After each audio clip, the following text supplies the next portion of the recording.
Shri PC Vishwanath, ബഹുമാനപ്പെട്ട ആരോഗ്യ വനിതാ ശിശു വികസന മന്ത്രി.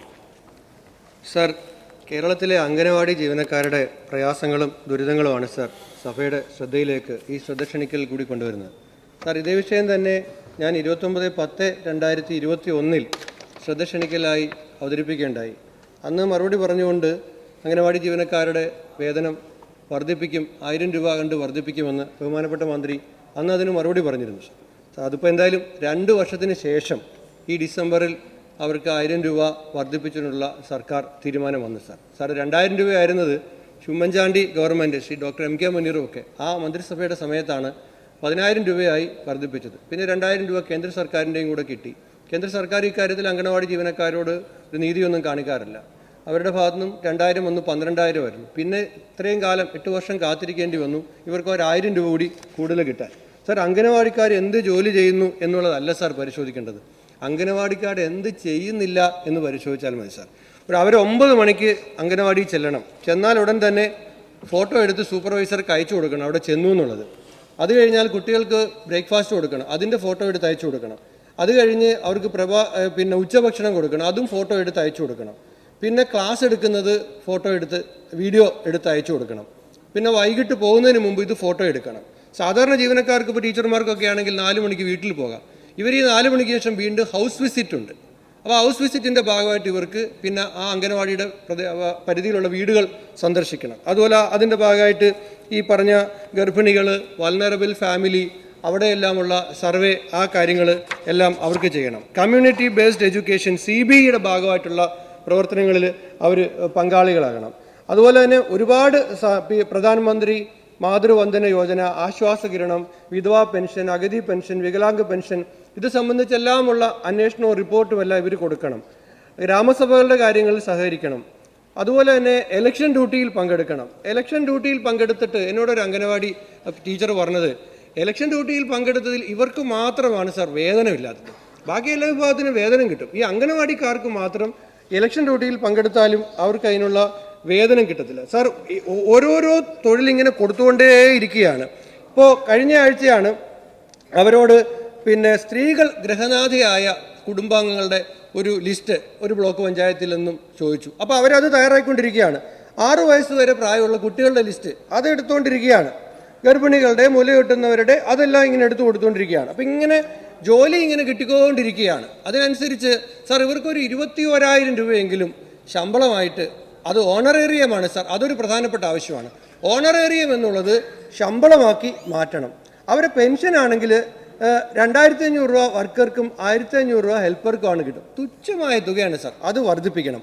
അതുമാത്രമല്ല സാർ, 2023 മാതൃഭൂമി വാർത്തയുണ്ട് സാർ, 2023 പിരിഞ്ഞവർക്ക് ഇതുവരെ 23 അംഗനവാടി വിരമിച്ച അംഗനവാടി ജീവനക്കാരുടെ ആനുകൂല്യങ്ങൾ മുടങ്ങി. പെൻഷൻ തുച്ഛം, അതുപോലും കിട്ടുന്നില്ല സാർ. അവർക്ക് ഈ 40 വർഷക്കാലമൊക്കെ ജോലി ചെയ്തിട്ട് വിരമിച്ചതിന് ശേഷം ഒരു ആനുകൂല്യം കിട്ടാതെ ഈ പാവങ്ങളെ പറഞ്ഞു വിടുകയാണ് സാർ. സാർ, ഇത് ക്ഷേമനിധി പെൻഷനാണ്, ഇവർ 500 രൂപ വെച്ച് അടയ്ക്കുന്നതാണ്. ക്ഷേമനിധിക്കാരത്ത് അന്വേഷിക്കുമ്പോൾ പറയുന്നത് ഫണ്ട് വരട്ടെ എന്നിട്ട് തരാമെന്നാണ്. സാർ, ഇത് എവിടുന്ന് വരാനാ? ഇതെങ്ങൊന്നും വരാനല്ലല്ലോ. ഇവർ അംശാദായമായി അടച്ച അവരുടെ ക്ഷേമനിധിയിൽ നിന്നും അവർക്ക് കൊടുക്കേണ്ട റിട്ടയർമെൻറ്റ് ബെനിഫിറ്റ്സ്, അതും ശ്രീ ഉമ്മൻചാണ്ടിയാണ് 10,000-ഉം 15,000-ഉം ആയിട്ട് ആദ്യമായിട്ട് തീരുമാനിച്ചത്. ആ റിട്ടയർമെൻറ്റ് ബെനിഫിറ്റ്സും കിട്ടുന്നില്ല, ക്ഷേമനിധിയുടെ മറ്റ് ആനുകൂല്യങ്ങളും കിട്ടുന്നില്ല. മുമ്പ് 2 പെൻഷൻ ഉണ്ടായിരുന്നു, ക്ഷേമനിധി പെൻഷനും സാമൂഹ്യ പെൻഷനും കിട്ടുമായിരുന്നു. ഇപ്പോൾ അതും നിർത്തലാക്കിയിരിക്കുകയാണ്. സാർ, അടിയന്തരമായി ബഹുമാനപ്പെട്ട മന്ത്രിസഭ ഇവർക്ക് ഈ 23 ശേഷം വിരമിച്ചവർക്കുള്ള റിട്ടയർമെൻറ്റ് ബെനിഫിറ്റ്സ് കൊടുക്കണം. സാർ, മറ്റൊരു പ്രശ്നം ഗ്രാറ്റുവിറ്റിയാണ്. സാർ, ഇവർ സുപ്രീം കോടതിയിൽ പോയി, സുപ്രീം കോടതിയിൽ നിന്ന് ഇവർക്ക് അനുകൂലമായി വിധി വന്നു. അതിൻ്റെ അടിസ്ഥാനത്തിൽ ഹൈക്കോടതിയിൽ ഇവർ നടപ്പിലാക്കാൻ വേണ്ടി സമീപിച്ചു. ഹൈക്കോടതി സർക്കാരിനോട് പരിഗണിക്കണം. അതിൻ്റെ അടിസ്ഥാനത്തിൽ സർക്കാർ ഹിയറിംഗ് നടത്തി. സാർ, ഹിയറിംഗ് നടത്തിയതിന് ശേഷം സർക്കാർ ഇറക്കിയിരിക്കുന്ന ഉത്തരവ് ദൗർഭാഗ്യകരമാണ്. ഇവർക്ക് ഗ്രാറ്റുവിറ്റി കൊടുക്കാൻ കഴിയില്ല എന്നാണ് പറയുന്നത്. സാർ, എന്തുകൊണ്ടാണ് സാർ സുപ്രീം കോടതി പോലും അനുകൂലമായ ഒരു തീരുമാനമെടുത്തൊരു കാര്യത്തിൽ, ഹൈക്കോടതി സർക്കാരിനോട് പരിഗണിക്കാൻ പറഞ്ഞൊരു കാര്യത്തിൽ ഇവർക്ക് ഗ്രാറ്റുവിറ്റി നിഷേധിക്കുന്നത് എന്തിൻ്റെ അടിസ്ഥാനത്തിലാണ് സാർ? സാർ, അതുകൊണ്ട് സാർ ഞാൻ അവസാനിപ്പിക്കാം. സാർ, അതുകൊണ്ട് ഇവർ ഇപ്പോൾ പോഷൻ ട്രാക്കർ, ഞാൻ അതുകൂടെ പറയാം സാർ, ഇവരെല്ലാം ഈ 40, 45, 50 വയസ്സുള്ള സഹോദരിമാരാണല്ലോ. ഇവർ ഈ അവർക്കൊരു ഫോൺ സർക്കാർ കൊടുത്തു, ഇതൊന്നും വർക്ക് ചെയ്യത്തില്ല. ഇവർ സ്മാർട്ട് ഫോൺ സ്വന്തം പൈസ കൊടുത്ത് വാങ്ങിച്ചിട്ട് ഈ പോഷൻ ട്രാക്കറിനകത്ത് ഓരോന്നും അപ്ലോഡ് ചെയ്തുകൊണ്ടേയിരിക്കണം. ഒരു IT അധിഷ്ഠിതമായ പ്രവർത്തനമാണ് ഇവർ ചെയ്യേണ്ടത്. ഇതിങ്ങനെ ആപ്പിൽ ഇങ്ങനെ അപ്ലോഡ് ചെയ്തുകൊണ്ടിരിക്കണം. ഒരു മാസം 11 രജിസ്റ്ററാണ് ഇവർ ശരിയായി സൂക്ഷിച്ച് ഡിപ്പാർട്ട്മെന്റിനെ സമർപ്പിക്കേണ്ടത്. സാർ, അതുകൊണ്ട് ഇത്തരം കാര്യങ്ങളിൽ ഇവർക്ക് ഈ 13,000 രൂപ എന്നുള്ളത് തുച്ഛമായ ശമ്പളമാണ്. ശമ്പളം ഓണറേറിയമാണ് സാർ. അതടക്കം വർദ്ധിപ്പിക്കുന്ന അടക്കമുള്ള കാര്യങ്ങളിൽ അനുകൂലമായ നടപടി സർക്കാരിൽ നിന്നുണ്ടാകണമെന്ന് ബഹുമാനപ്പെട്ട ആരോഗ്യ ശിശു വികസന മന്ത്രി. സർ, നമ്മുടെ സംസ്ഥാനത്ത് അംഗനവാടി പ്രവർത്തകരും അതോടൊപ്പം തന്നെ ആശമാരുൾപ്പെടെയുള്ളവരൊക്കെ ചെയ്യുന്ന കാര്യങ്ങൾ, അവർ സമൂഹ നിർമ്മിതിയിൽ ചെയ്യുന്ന പ്രവർത്തനങ്ങൾ വളരെ വളരെ ശ്ലാഘനീയമാണ് സർ. അതെത്ര പറഞ്ഞാലും അതിന് അത്രയും വിലമതിക്കുന്നതാണ്. ഇവിടെ അതുകൊണ്ട് തന്നെ സംസ്ഥാന സർക്കാർ അത്രയും പ്രാധാന്യത്തോടെയാണ് ഈ മേഖലയിലെ പ്രവർത്തനങ്ങൾ കാണുന്നത്. സർ, കേന്ദ്ര സംസ്ഥാന സർക്കാരുകൾ കാലാകാലങ്ങളിൽ പുറപ്പെടുവിക്കുന്ന ഉത്തരവുകളുടെ അടിസ്ഥാനത്തിലാണ് ഈ അംഗനവാടി പ്രവർത്തകർക്ക് ഓണറേറിയം അനുവദിക്കുന്നത്. നിലവിൽ 60-40 അനുപാതത്തിലാണ് അംഗനവാടി 60 കേന്ദ്ര വിഹിതവും 40 സംസ്ഥാന സർക്കാരിൻ്റെ വിഹിതവും ഓണറേറിയം നൽകി വരുന്നത്. അംഗനവാടി വർക്കർമാരുടെ പ്രതിമാസ ഓണറേറിയം 4,500 രൂപയും ഹെൽപ്പർമാർക്ക് 2,250 രൂപയുമാണ് പ്രസ്തുത അനുപാതത്തിൽ കേന്ദ്ര സർക്കാർ അനുവദിക്കുന്നത്. സർ, കേന്ദ്ര സർക്കാർ അനുവദിക്കുന്ന ഓണറേറിയത്തിന് പുറമെ അംഗനവാടി വർക്കർ ഹെൽപ്പർമാർക്ക് കേരളത്തിൽ സംസ്ഥാന സർക്കാർ അധിക തുക ഓണറേറിയമായി നൽകി വരുന്നുണ്ട്. അതിൻ പ്രകാരമാണ് സർ 12,000 രൂപ ഓണറേറിയത്തിൽ 9,300 രൂപയും മിനി അംഗനവാടി വർക്കറുടെ 11,000 രൂപയിൽ 8,900 രൂപയും ഹെൽപ്പറുടെ 8,000 രൂപയിൽ 6,650 രൂപയും സംസ്ഥാന സർക്കാർ അധികമായി നൽകി വരുന്നത്. സർ, അതുകൂടാതെ സംസ്ഥാനത്തെ അംഗനവാടികളിൽ 10 വർഷത്തിൽ താഴെ സേവന കാലയളവുള്ള അംഗനവാടി പ്രവർത്തകർക്ക് 500 രൂപയും 10 വർഷത്തിലധികം സേവന കാലയളവുള്ള അംഗനവാടി പ്രവർത്തകർക്ക് 1,000 രൂപയും വീതം 1/12 ബഹുമാനപ്പെട്ട അംഗം പറഞ്ഞതുപോലെ 1/12/2023 പ്രാബല്യത്തിൽ പ്രതിമാസ ഓണറേറിയത്തിൽ വർധനവ് അനുവദിച്ചിട്ടുണ്ട്. മേൽവിവരിച്ച തരത്തിൽ ഒരു അംഗനവാടി വർക്കർക്ക് 13,000 രൂപയും ഹെൽപ്പർക്ക് 9,000 രൂപയും നിലവിൽ ഓണറേറിയമായി ലഭിക്കുന്നുണ്ട്. ഇതിൽ കേന്ദ്ര സർക്കാർ നൽകുന്ന 4,500 രൂപയിൽ 40%, സാർ നേരത്തെ പറഞ്ഞ 4,500-ൽ 40% വീണ്ടും സംസ്ഥാന സർക്കാരാണ് നൽകുന്നത്. ഇത്തരത്തിൽ ഇതര സംസ്ഥാനങ്ങളെ അപേക്ഷിച്ച് അംഗനവാടി പ്രവർത്തകർക്ക് ഇവിടെ മെച്ചപ്പെട്ട സേവനമാണ് സാർ നൽകുന്നത്. പക്ഷേ ഈ നമ്മുടെ സംസ്ഥാനത്ത് 33,115 അംഗനവാടികളിൽ നിന്നും ആകെ 29,262 അംഗനവാടി വർക്കർമാരും 25,868 ഹെൽപ്പർമാരും ക്ഷേമനിധിയിൽ അംഗങ്ങളായിട്ടുണ്ട്. സാർ, അംഗനവാടി വർക്കർമാരിൽ നിന്നും 500 രൂപയും അംഗനവാടി ഹെൽപ്പർമാരിൽ നിന്നും 250 രൂപയും പ്രതിമാസം ക്ഷേമനിധി വിഹിതമായി ശേഖരിക്കുന്നുണ്ട്. 1/4/2023 മുതൽ പ്രാബല്യത്തിൽ വിരമിച്ച 9,582 അംഗനവാടി വർക്കർമാർക്ക് പ്രതിമാസം 2,500 രൂപ നിരക്കിലും 10,047 അംഗനവാടി ഹെൽപ്പർമാർക്ക് 1,500 രൂപ നിരക്കിലും ആകെ 19,629 പേർക്ക് ആണ് പ്രതിമാസം 3,90,25,500 രൂപ പ്രതിമാസ പെൻഷനായി നൽകി വരുന്നത്. സർ, അംഗനവാടികളിൽ നിന്നും വിരമിക്കുന്ന ജീവനക്കാർക്ക് ക്ഷേമനിധിയിൽ നിന്നും അവർ ക്ഷേമനിധിയിലേക്ക് അടച്ച തുകയുടെ 8% പലിശയും സർക്കാർ വിഹിതം 20% ചേർന്ന് ആകെ തുകയായ ക്ഷേമനിധി ആനുകൂല്യവും അംഗനവാടി വർക്കർക്ക് 15,000 രൂപയും ഹെൽപ്പർക്ക് 10,000 രൂപയും വിരമിക്കൽ ആനുകൂല്യമായും നൽകി വരുന്നുണ്ട്. സർ, വിരമിക്കൽ ആനുകൂല്യം അനുവദിക്കുന്നതിന് ആവശ്യമായ ഫണ്ട് കണ്ടെത്തുന്നത് അംഗനവാടി പ്രവർത്തകരുടെ പ്രതിമാസ വിഹിതത്തിൽ നിന്നും ആയതിന് ആനുപാതികമായി ലഭിക്കുന്ന സർക്കാർ വിഹിതത്തിൽ നിന്നും സ്ഥിര നിക്ഷേപങ്ങളിൽ നിന്നും ലഭിക്കുന്ന പലിശയിൽ നിന്നും മാത്രമാണ്.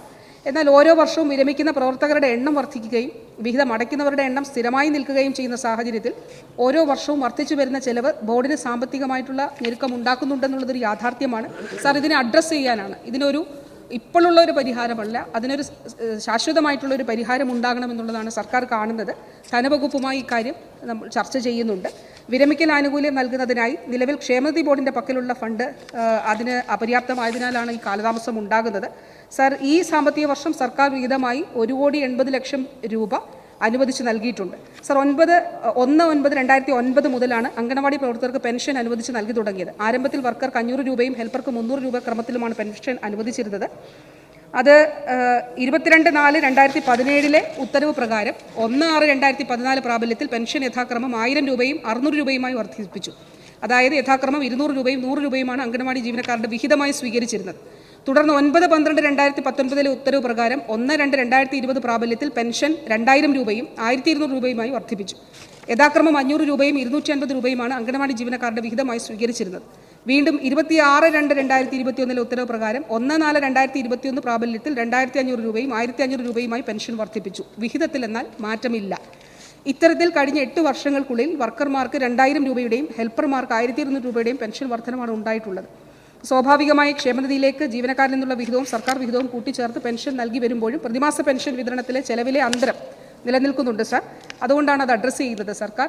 വനിതാ ശിശു വികസന വകുപ്പും ധനവകുപ്പും ഒന്നിച്ചാണ് ഈ വിഷയം അഡ്രസ്സ് ചെയ്യുന്നത്. എത്രയും പെട്ടെന്ന് ഈ കുടിശ്ശിക ഉൾപ്പെടെയുള്ളത് കൊടുക്കുന്നതിന് വേണ്ടിയിട്ടാണ് സർക്കാർ ശ്രമിക്കുന്നത് സാർ. അതോടൊപ്പം തന്നെ ഈ സാമ്പത്തിക പ്രയാസം അനുഭവിക്കുന്ന അത് പരിഹരിക്കുന്നതിനാവശ്യമായ നടപടികൾ കൂടി അത് ത്വരിതഗതിയിൽ അത് നടക്കുന്നുണ്ട് സാർ. അതാണ് ഒന്നാമത്തെ പ്രയോറിറ്റിയായി വകുപ്പ് ഇപ്പോൾ ചെയ്യുന്ന ഒരു കാര്യം അതാണ് സാർ. എന്നാൽ ഈ നിലവിലുള്ള ജീവനക്കാരുടെ ഓണറേറിയം വിതരണത്തിലും കാലാനുസൃതമായ വർധനവ് നൽകുന്നതിലും അത് നൽകണമെന്നുള്ളത് തന്നെയാണ് സർക്കാരിൻ്റെ നിലപാട്. അതിൽ അനുകൂലമായ നിലപാടാണ് സ്വീകരിക്കുന്നത് സാർ. ഒരു കാര്യം കൂടി, അംഗനവാടി പ്രവർത്തകർക്ക് നിശ്ചയിച്ചിട്ടുള്ള ഈ പ്രവർത്തികൾ കൂടാതെ അധികമായി നൽകുമ്പോൾ അത് കൂടിയാലോചനകളിലൂടെ നൽകണമെന്നുള്ളതാണ്. അതിൽ അപ്പുറത്തേക്കുള്ള കാര്യങ്ങൾ വരുമ്പോൾ അവർ ഈ പറഞ്ഞതുപോലെ വലിയ പ്രയാസങ്ങൾ നേരിടുന്നുണ്ട് എന്നുള്ളത് യാഥാർത്ഥ്യമാണ് സർ. ഇവിടെ പറഞ്ഞ കാര്യങ്ങൾ സെൻട്രൽ ഗവൺമെൻറ് പുതുതായി ഇൻസിസ്റ്റ് ചെയ്ത ഗൈഡ് ലൈൻ പ്രകാരമാണ് ഈ ഫോട്ടോ എടുക്കുന്നത്. അത് കേന്ദ്ര സർക്കാരിൻ്റെ അവർ പറഞ്ഞിരിക്കുന്നതാണ്. എന്നാൽ അതിനനുസരിച്ചിട്ട് ഇവർ അവരുടെ വിഹിതം കൂട്ടിത്തരുന്നുമില്ല. അതാണ് അതിൻ്റെ ഏറ്റവും പ്രധാനപ്പെട്ട കാര്യം sir. Central government Poshan tracker എന്ന പോർട്ടലിലേക്കാണ് ഇത് അപ്ലോഡ് ചെയ്യുന്നത്. ഇത് പൂർണ്ണമായിട്ടും കേന്ദ്ര സർക്കാരിൻ്റെ ഗൈഡ് ലൈൻ അനുസരിച്ചിട്ടുള്ളതാണ്. അതുകൊണ്ട് പരമാവധി ഓരോ വിഭാഗങ്ങളും, അതായത് അംഗനവാടിക്കാർ ചെയ്യേണ്ട കാര്യം എന്ത്, ആശുമാർ ചെയ്യേണ്ട കാര്യം എന്ത്, അല്ലെങ്കിൽ മറ്റുള്ളവർ ചെയ്യേണ്ടത്, ആ രീതിയിലേക്ക് ഉള്ള പ്രവർത്തനങ്ങൾ നടക്കുന്നുണ്ട് എന്നുള്ളത് ഉറപ്പാക്കുന്നതിന് വേണ്ടിയിട്ടുള്ള തീരുമാനങ്ങൾ ആണ് നമ്മൾ താഴെ തട്ടിലേക്ക് നിർദ്ദേശങ്ങൾ കൊടുത്തിട്ടുള്ളത്. അത് തീർച്ചയായിട്ടും ആ രീതിയിൽ കൂടുതൽ ശക്തമായി അതൊരു നിരീക്ഷിക്കുകയും ചെയ്യാം സാർ. ചോദ്യത്തിന് മുമ്പ് മന്ത്രി ആ കാര്യത്തിൽ പോസിറ്റീവായി എടുത്തു. കാരണം ഇവർക്ക് എന്തെല്ലാം ജോലികൾ കൊടുക്കാമെന്നുള്ള കാര്യത്തിൽ ഒരു വ്യവസ്ഥ ഉണ്ടാകണമെന്നുള്ള കാര്യം മന്ത്രി പറഞ്ഞില്ലേ. എല്ലാ കാര്യങ്ങളും അവരിലേക്ക് കൊണ്ടുപോകുന്നത് അത് വളരെ പോസിറ്റീവായ ഒരു കാര്യമാണ് സർ. അത് ഒരു ചോദ്യമാണ്, അത് 3 ആവശ്യങ്ങളാണ്. 1, അവരുടെ പെൻഷൻ ഉയർത്തണം. 2, ഈ ഓണറേറിയം എന്നുള്ളത് ശമ്പളമാക്കണം. 3, സുപ്രീം കോടതി തീരുമാനിച്ച അല്ലെങ്കിൽ കൊടുക്കാം എന്ന് പറഞ്ഞ ഗ്രാറ്റുവിറ്റി, അത് സുപ്രീം കോടതിയും ഹൈക്കോടതിയും എല്ലാം പറഞ്ഞാണ് അത് അനുവദിക്കാനുള്ള ഒരു നടപടി ഉണ്ടാകും. സാർ, ബഹുമാന്യനായ അംഗം ഇവിടെ പറഞ്ഞ കാര്യങ്ങൾ തീർച്ചയായിട്ടും സർക്കാരിൻ്റെ പരിഗണനയിലുള്ള വിഷയങ്ങളാണ്. ഇപ്പോൾ അടിയന്തരമായി ഞാൻ പറഞ്ഞതുപോലെ നമ്മുടെ ഇത് സംബന്ധിച്ചിട്ടുള്ള അന്തരം പരിഹരിച്ചുകൊണ്ട് ഒരു സസ്റ്റൈനബിൾ ആയിട്ടുള്ള, നമുക്ക് എന്നും അതിനകത്ത് ശാശ്വതമായിട്ടുള്ള പരിഹാരം കാണുക എന്നുള്ളത് തന്നെയാണ്. അതുകൊണ്ടാണ് ധനവകുപ്പുമായിട്ട് നമ്മൾ ചർച്ച ചെയ്യുന്നത്. ബാക്കി കാര്യങ്ങൾ സർക്കാരിൻ്റെ പരിഗണനയിലാണ് സാർ.